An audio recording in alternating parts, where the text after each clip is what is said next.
I think, nearly a month now, the use of hijab in the grants aided schools in Kwara State has generated controversy amongst members of 2 religious communities in the state, which later led to the closure of 10 schools, to be precise. So to discuss this issue with me from the angle of law, government and religious rights, is our guest, who is the executive director of Hijab Rights Advocacy Initiative. She is currently a partner at Nimbly. I hope I pronounced that Nimbo. Okay, so solicitors and a member of Nigerian Inter-Religious Council, NIREC. Our position and engagement speaks volume on our wherewithal for our discussion today. So she is Ajiamutia Toyosi Orolu Balogun. Yes, Orolu.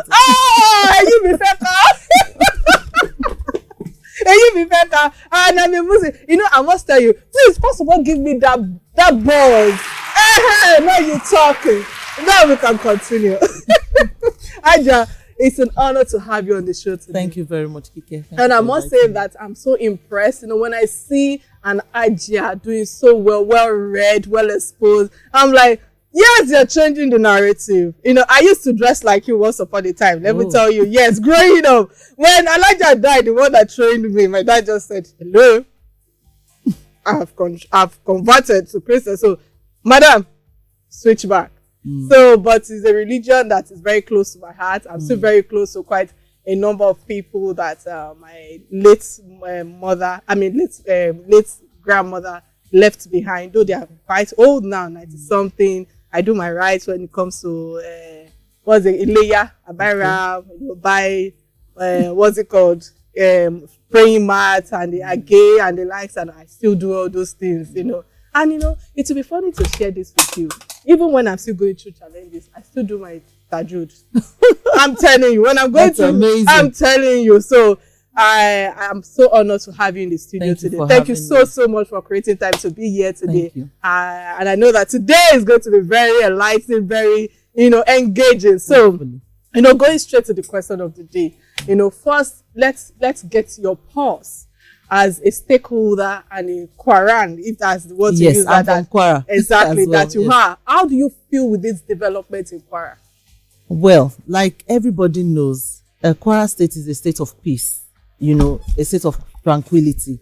And to see something like this happen in Kwara State we're not happy about it. It's disheartening. I remember as a child growing up, I grew up born and bred in Lagos. And whenever we were going for Ileya, like you said, I'm from Ajashekpo, record no local government, but we always have a stop in Ilorin, at a family friend's place. And a lot of times, I can tell you, we will eventually not make the journey to Ajash. Maybe only my father will eventually go, and the rest of us will stay back in Ilorin. We used to love going to Ilorin, and Ilorin has always held, a town of peace. Even my mom is not from there, but when she wants to unwind, she goes to Ilorin. So seeing this kind of thing in Ilorin is disheartening. We're not happy about it. But again, there is a solution. And the solution is not only to be done by one person. It is to be done by all of us. But like as Nigerians, I think it's just a general thing that we shy away from difficult conversations. And this has brought to the fore that because we have not been able to have those conversations, we will continue to have conflicts like this. And issue of religion, a lot of people always shy away from it. But I personally think we shouldn't. Because if you don't understand the other person, their worldview, where they're coming from, the way they see things, the way they perceive things, then you cannot appreciate when they are saying we want things done this way or we don't want things done this way. So I think having those difficult conversations, understanding, learning, trying to understand each other's worldview, and having a conversation on how we want to deal with each other. There's always this narrative of let's bury our differences. But it's what got us to where we are today. I think let us understand our differences. Let us celebrate it. Let us embrace it. And then we wouldn't have so much problem because everybody knows their own lanes and they know where we converge.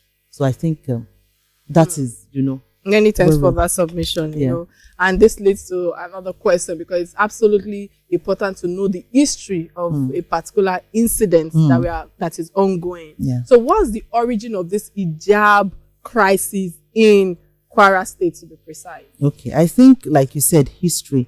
We would not do this discussion any justice if we don't go a bit back in history. Yes. I'm glad you have already laid down some, you gave some, how will I say, in your opening talk, you gave a bit of history, and I'm just going to, ride on that. Yes, there was actually a policy that was developed by the Kwara State government around 1972, giving grants to educational institutions.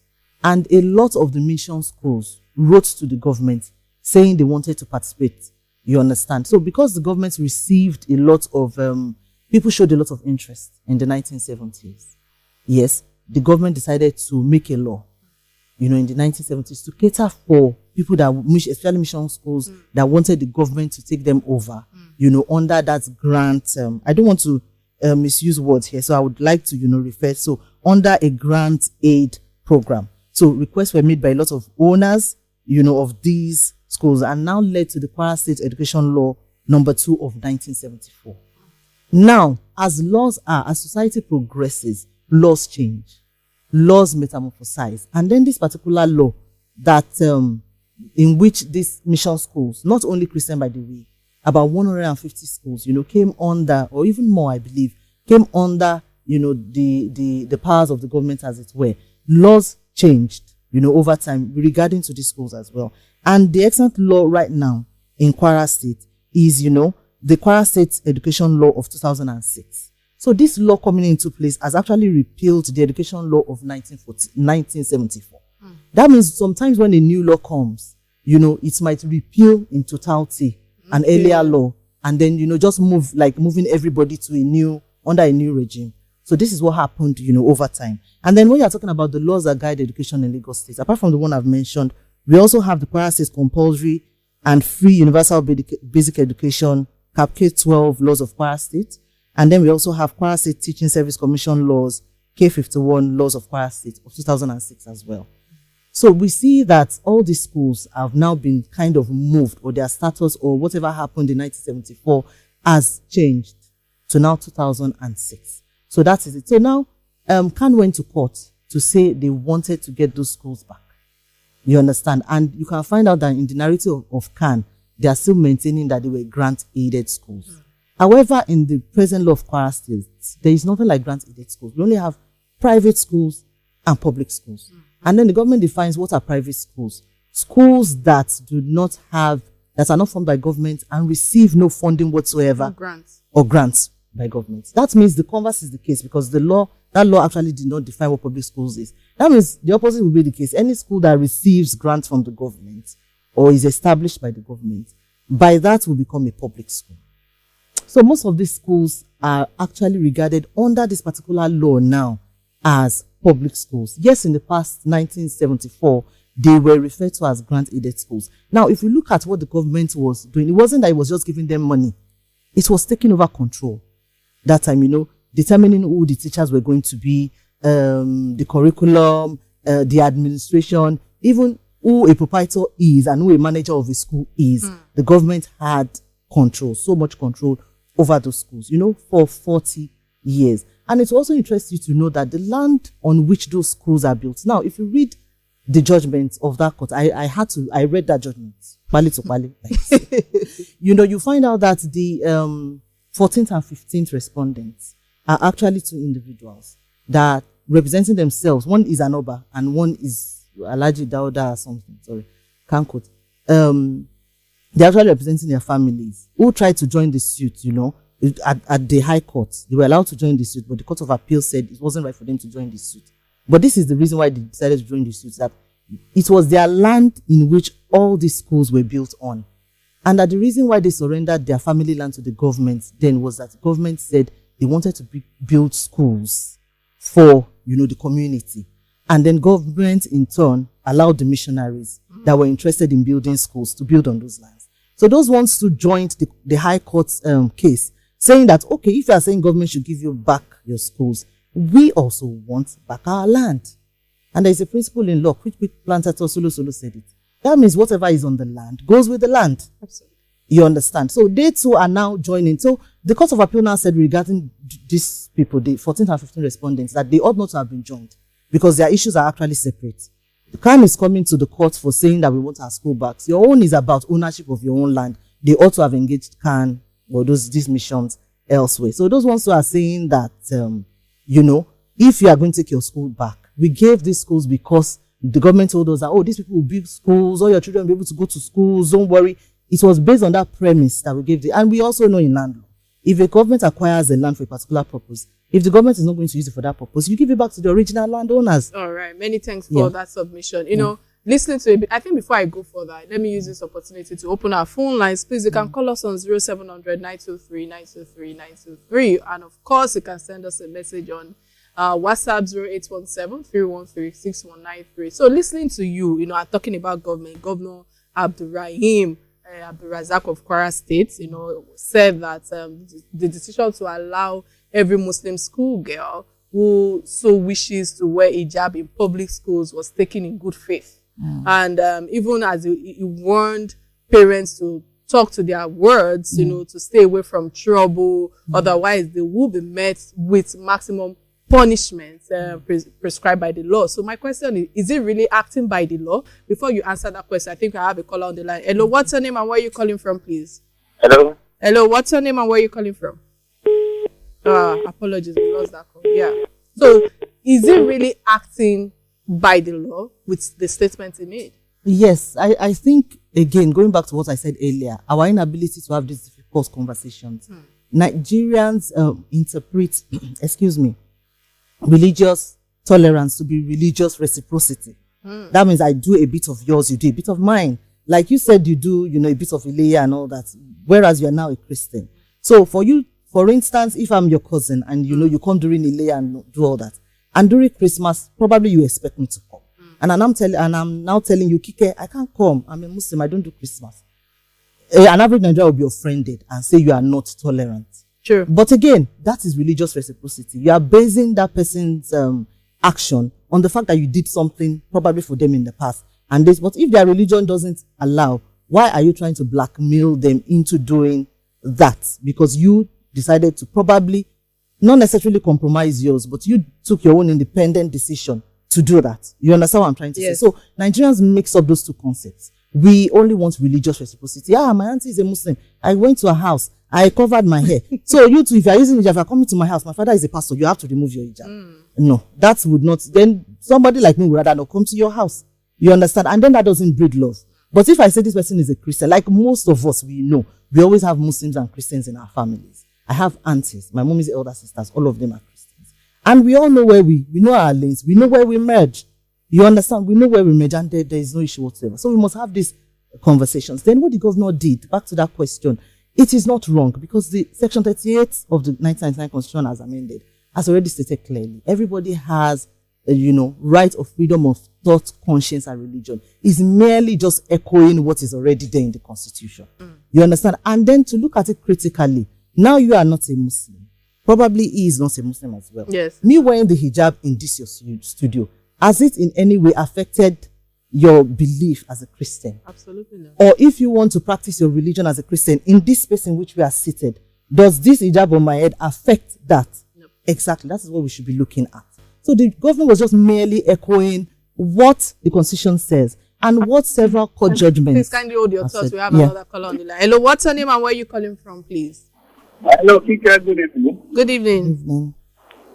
How are you today? I'm very well, thank you. Thank you, Shego, for calling. Please go ahead. Regards to Alaja in the studio, but what I want to say is that we've lived as citizens over the years without anybody knowing who is religion, what religion is, in terms of this one is Muslim, this one is Christian. At the time in this country, we voted two Muslims, M.K. Abiola and Tofa. And everybody voted across all the divide. My own is is just part of school uniform.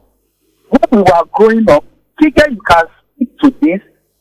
I don't know where you say to a Christian, but when you were a Muslim, were you wearing hijab to school? So what is all these things that we are saying? what the children that we are trying to divide now. And you know how children are, that your child will not, anything that bothers about religion doesn't affect them. So why are we lauding this? This is a secular state also. Nigeria is a secular state.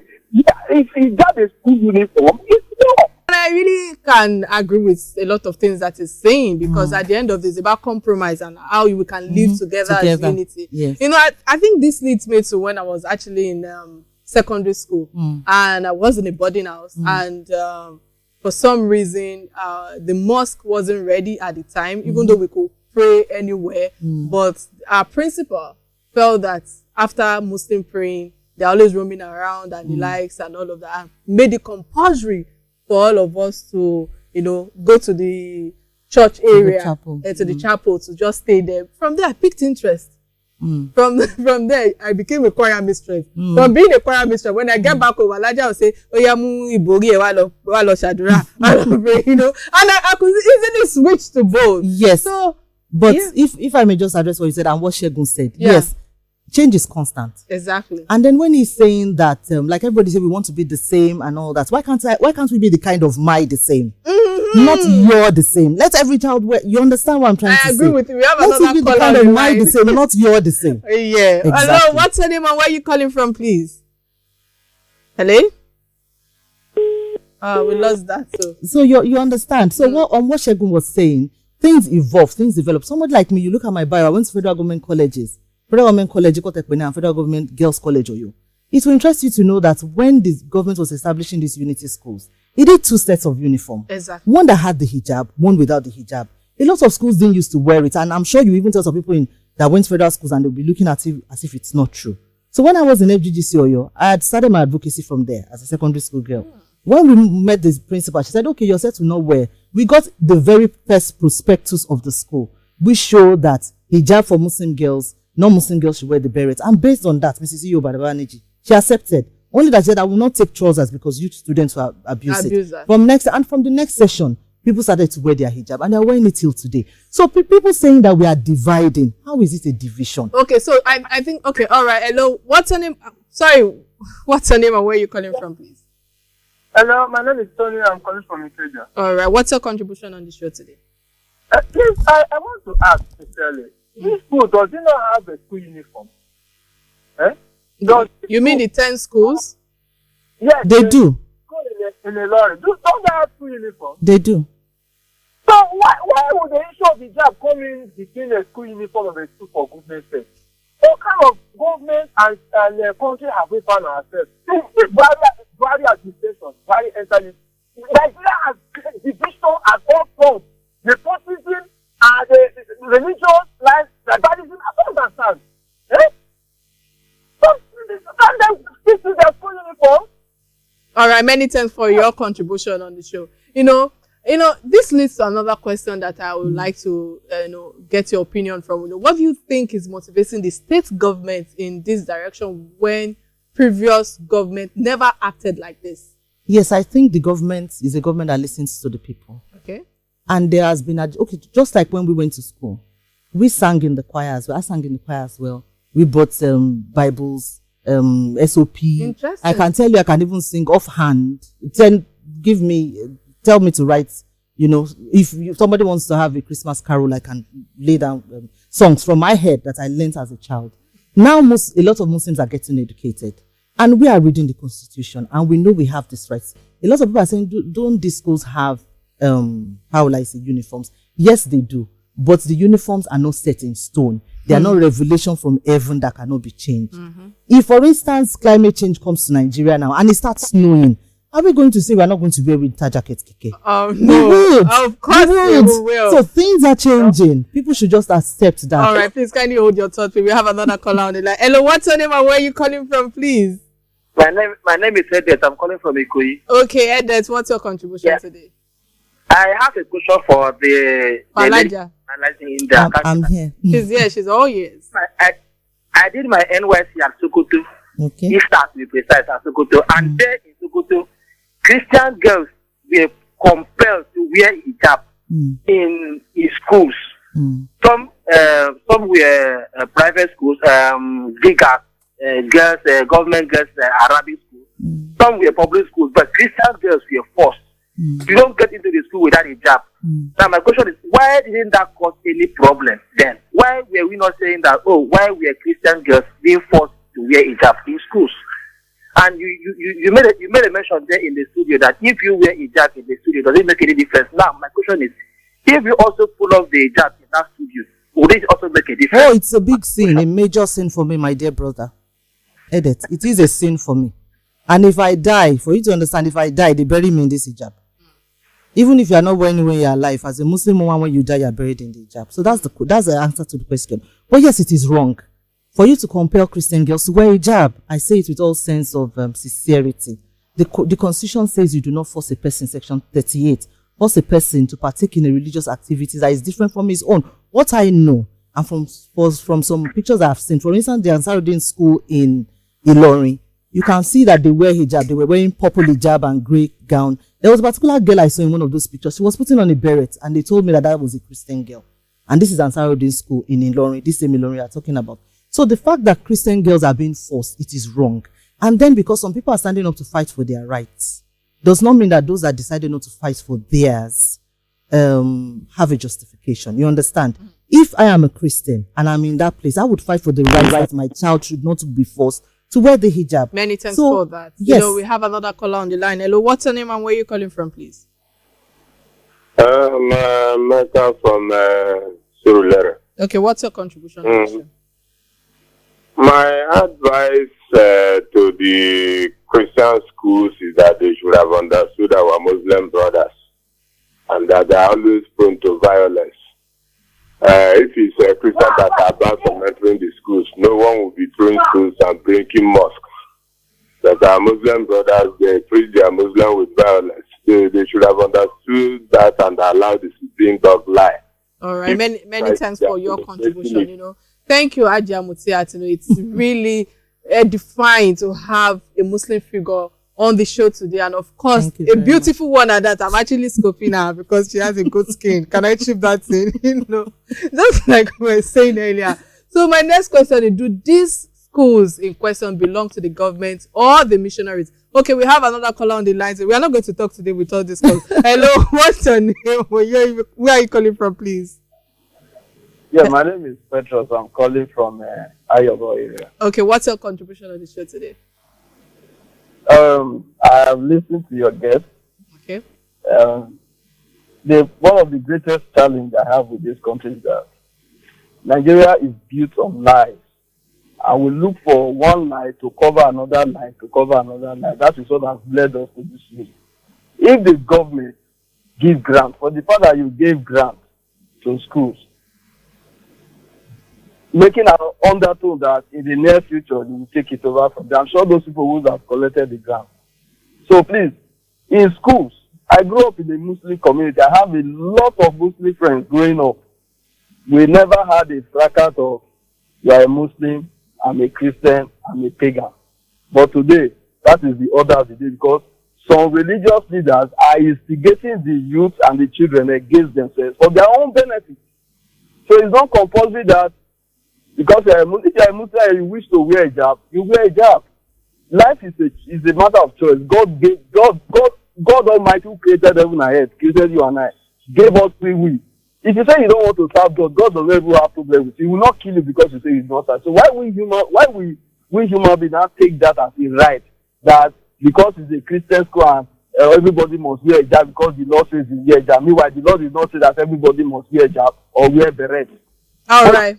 Do what the school expects you to do. If you say wear so things because of your religious belief, then you do it. So why is this?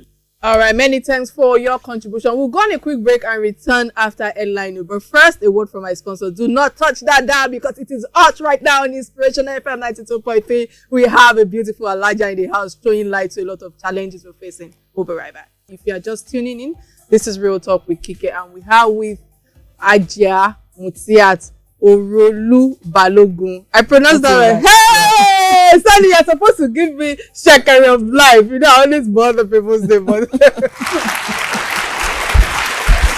I could be a clown sometimes. And we are having real talk in the hijab controversy in Kwara State that has set mild crisis in the state, and thanks to the security operative who have been able to manage the crisis or the issues, if not to result into religious havoc. On this second segment, so we'll be looking at the statement of the Christian Association and the Muslim Association on this particular issue and possible resolution to the crisis at hand, because we really need unity right now, But let me quickly open our phone lines again. The number to call is 0700 923 923 923. Again, 0700 923 923 923. And of course, you can send us a WhatsApp message on 0817 313 6193. Let's hear your perspective of the topic at hand, and let's see, call us if you have any questions for our guest and all of that. You can, of course, all the queries, all the comments. Before they even allow me finish, there's a call coming in. Hello, what's your name and where are you calling from?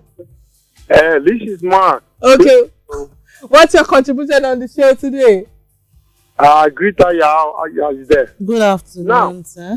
My contribution is I would love if Nigeria can tell ourselves the truth. Our children, we don't need to start, putting separation in their mix. Young people does not, in fact, I'm a Christian, you get me? I believe we can live together without this conflict. My suggestion is this. The standard of every school that belongs to government should be detected by government.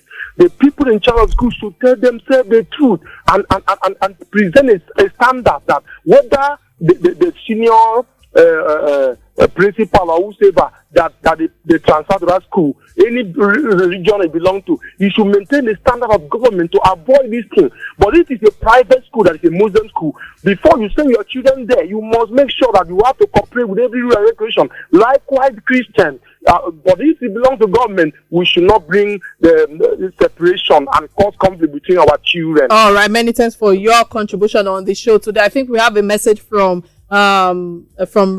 Robert from Satellite Town. He said the goal is to cover your hair, mostly be hijab.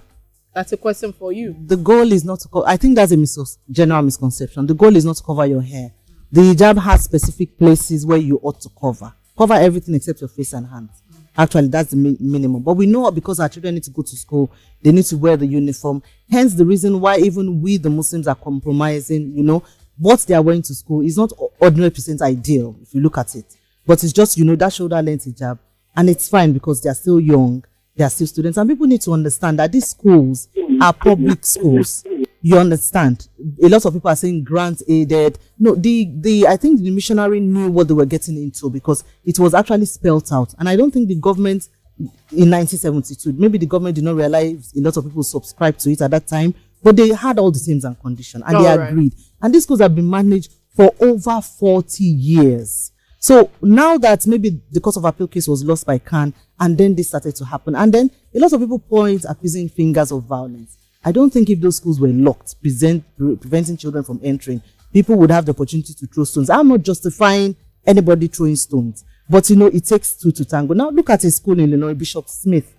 Before this, on Tuesday, the mosque was demolished. The well in which they draw water for ablution was filled with rubble.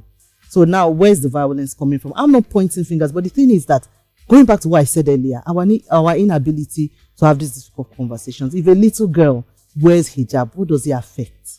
So what does it affect? That is the question. Does it prevent a Christian from being a Christian? Does it prevent an idol, somebody that is not a traditional worshipper, to say, from being one? And that's what the court is looking at. You tell me why this person's hijab affects you. If you're not, and yes, if you look at this court of appeal decision, the court said, Khan has not come forward to say how exactly the wearing of hijab by these girls in public school affects the religion of a Christian student. All right. Until they're able to do that, then we are where we are. So talking about Khan, the Khan's General Secretary, Barrister Joseph Daramola, has blamed the governor for the hijab crisis. I'm sure you saw that, explaining that it was his violation of a court directive that led to the trouble. What do you have to say to that? What's your take on that? I read the court judgment, and I don't think that's a fair statement. Okay. I've not seen in anywhere in the court judgments that the governor has violated anything. Okay. In the high court, judgment, the High Court actually said, yes, the status of these schools are public schools. The government is right to control them, to determine their money. It is government that employs teachers, post students, pay salaries, emoluments, and all that. It's all written down. And then to say the government, then I'm trying to look at what exactly in that judgment did the governor flout. And then in the Court of Appeal as well. And then the issue of the hijab, they're mentioning that maybe they didn't ask for the issue of hijab. And I think it was just an obiter, the court's just saying, by the way, the issue with Khan is that it sees the hijab as an insult, but they have not actually come out to say or to educate people the way the wearing of hijab by someone actually affects. All right, the way many they're thanks able for to that. We have practice another their faith. caller on the line. What's your name and where are you calling from, please? Okay, my name is Kako. I'm calling from Ajao. What's your contribution on the show today? Okay, for me, my own contribution is depending on where you are facing, 6 looks like 9, 9 looks like 6. But what I would say is, let's be fair to all. If a school has a uniform, can we all stick to it?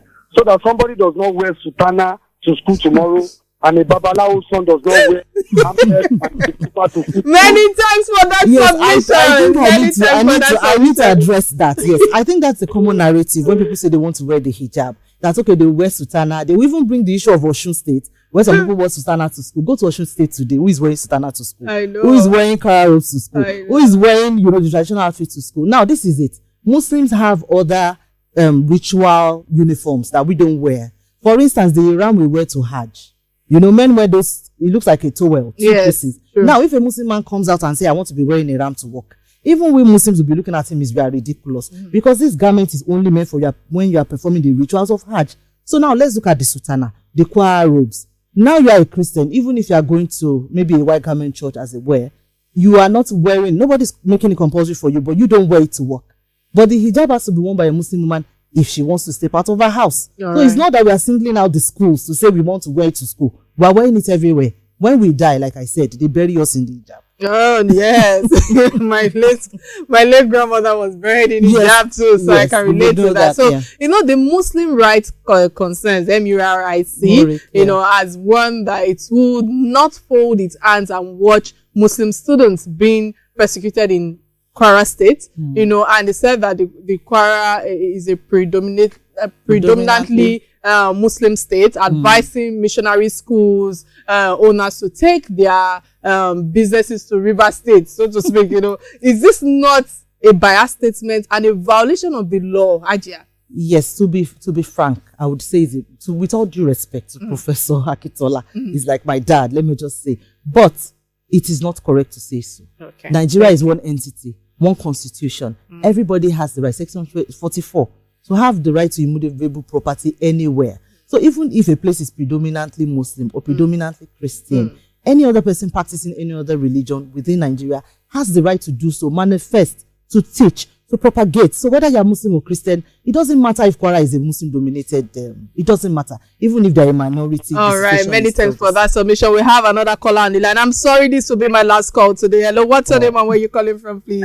Hello, Kike. Good evening. My name is Okpeyemi and I'm calling you on the road because I'm on my way home. All right, many thanks for calling. What's your contribution on the show today? 30 seconds I'm giving you. And I want to thank the guests we have in the studio, the Alaja. I think he's doing a very good job. Many thanks. Thank you. She has been able to comport herself by not losing her emotions. Thank you. But a clarification I just want to see.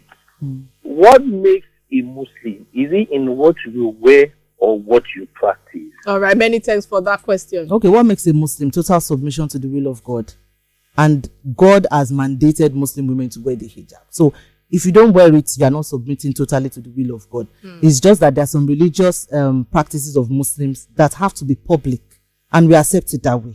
You understand? I wouldn't wear it with the hijab if God did not make it compulsory. Thank you for that. Yes. As the executive director, the Hijab Rights Advocacy Initiative, and a member of the Nigeria Inter-Religious Council, NRIC, what's your own council doing about this whole issue? Yes, actually, our council, because I'm a member of the Ikoyoba Lending IREC, we actually have a meeting tomorrow. Okay. Tomorrow morning on this issue. And within our Muslim, the composition of NAIREC, we have 7 Christians and 7 Muslims. And I can tell you, since we have started, this journey, there has never been any rancor. There is always, love between us. Shout out to Pastor West, if he's listening. You understand, he's a co-chairman and also our co-chairman Muslim as well. So there has always been love between all of us. And that is how we should coexist. A lot of people coming to say that it is maybe the politicians that are insinuating anything. I don't think there's any truth in that. People are more practicing their faith now. It is natural that as society develops, awareness of our civil rights will develop, and that is what we are saying today. We shouldn't be afraid of it. We should embrace it. All right, this will be my last question to you, and I'll be glad if you can answer me in 30 seconds. I also understand that the students who belong to these schools would have been deprived of their rights to right and access to education, so to speak. So how soon do we see these students resume school back? I think it's the Kwara State government that can say that. However, we, the general citizenry, these are our children. Let us let peace reign. Exactly. Let's let peace reign. Do your religion, I do mine. We can still coexist. In fact, the second stanza of the national anthem, if you don't want to do any prayer, oh God of creation, is enough prayer for all of us to say. Yes. So let us hold on to that. We are all Nigerians and we should love one another. Thank you very much, Kike. Thank you so much for that submission. We are one Nigeria. Thank you, Adrian Mutiad. It was a pleasure sharing your expert knowledge and intervention on the hijab crisis that is currently ongoing. We look forward to having you on more occasions. Now I'm bringing you on TV. I'm bringing you because this knowledge cannot be wasted alone on radio. I'm sure my listeners are blessed right now, those who will drive, So keep up the good works of justice and equality. Of course, I admire you. When I see my Muslim sister, by the way, I'm Mulikat. Oh wow, we are Alright. Even means queen or something. Yeah, like that's the meaning. So our closing remarks cut some of our personality from Goldberg is that the law governs the people and their affairs, and hence it prevails in all circumstances, especially matters of dispute. So let's not take laws into our hands, and let's be patient for the law to preside to foster peace and harmony. Till I come your way next week, same time, same station. This is where I draw the curtains of the show. My name is Kike Atanda, and you have been on Real Talk with Adrian Mutiat. Bye now.